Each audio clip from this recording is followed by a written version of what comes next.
Junie Boo, and I mean it.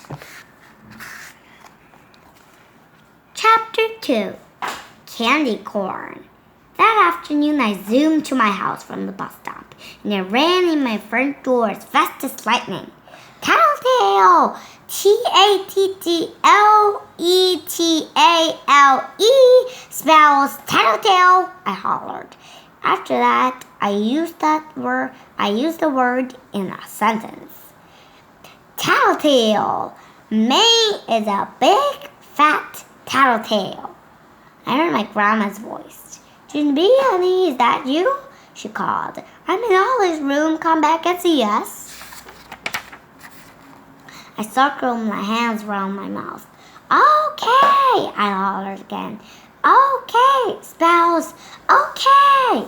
After that, I hurried back there very fast, and I hugged my grandma real tight. Did you hear me spell tattletale? I said.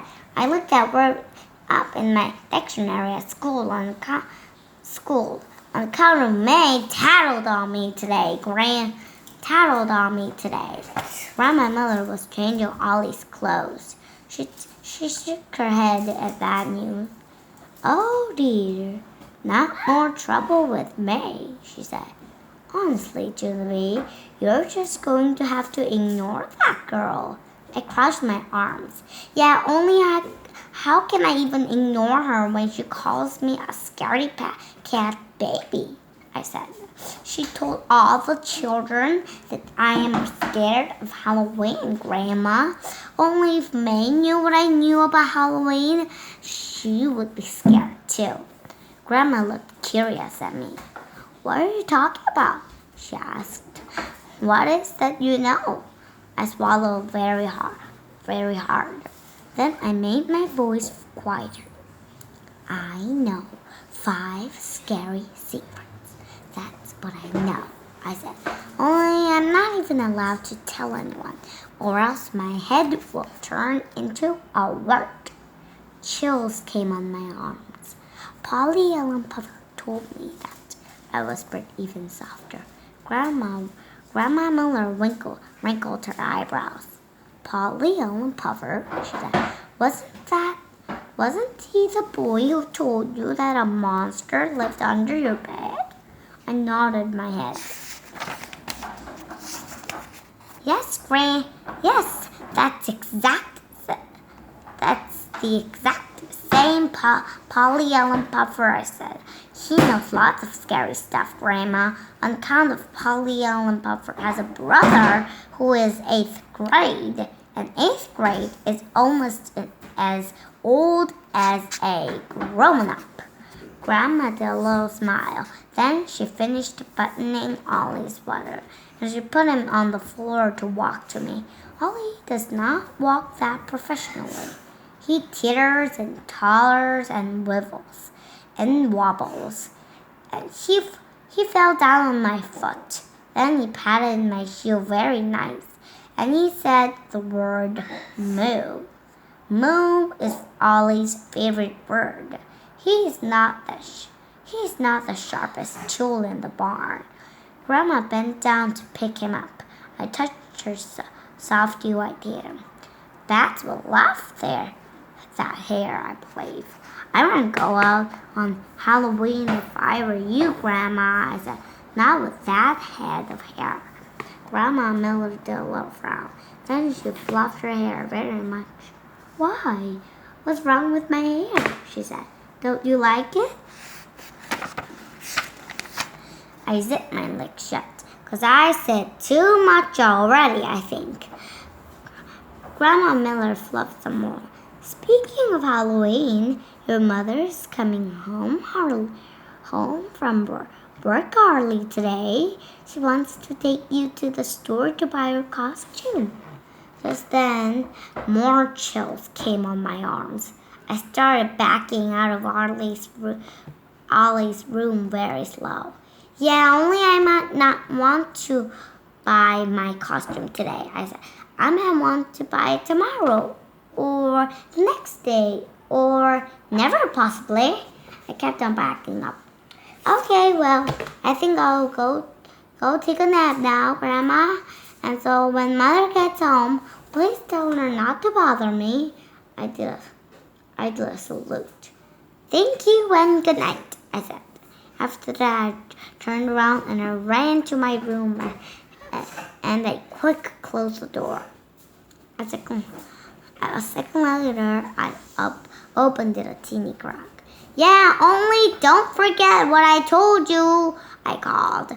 Do not go out with that head of hair on Halloween, 'cause that is just asking for trouble, Helen.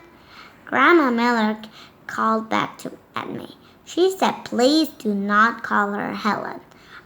I shut my door again. Then I picked up my favorite stuffed animal named Philip Johnny Bob, and I hurried to get in bed. If we pretend to be asleep, maybe I won't have to go to the scary Halloween store with Mother, I told him. Philip quick pretended to snore. I tapped on him. Yeah, only she's not actually home yet, Phil, I explained.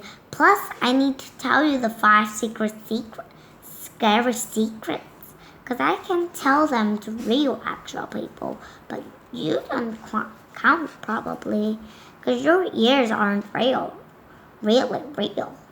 Philip Johnny Bob felt his ears with his front foot. Really? You're kidding me, he said.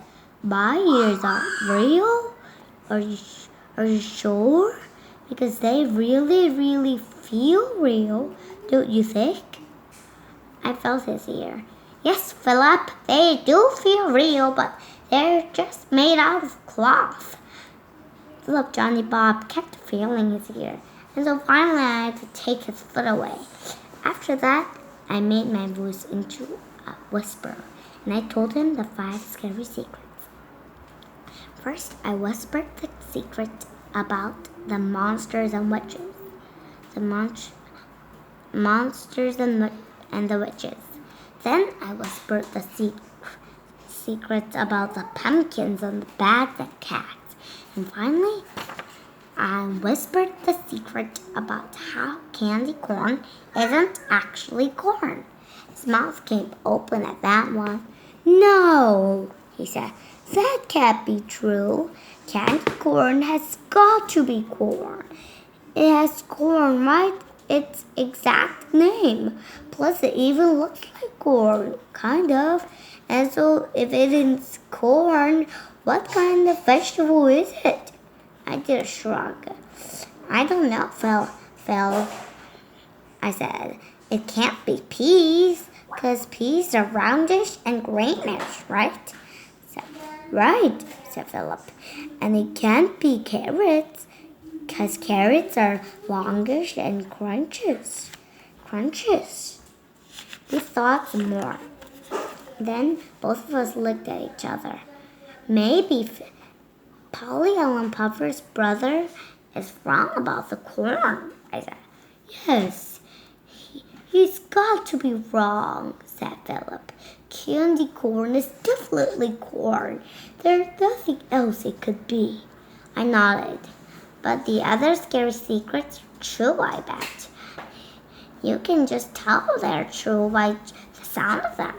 Like, why would a real, actual monster put on a costume if he really looks like he's wearing one? I know, said Philip. And the pointy, sharp pumpkin teeth make sense, too. Because what good are pointy, sharp teeth if you can't eat feet? Right, I said. And you know the bat and the cat secrets are true, too. Because that bat wouldn't want to live in Grandma's softy hair. Because what bat wouldn't want to live in Grandma's softy hair? And witches and cats can definitely claw you into shreddle, said Philip. He looked up at me. Maybe you shouldn't go trick-or-treating this year, Junie, he said. Maybe you should just stay here with me. all safe and sound, right in your old house. I hugged him real tight, very tight. That elephant is supportive. It's very supportive.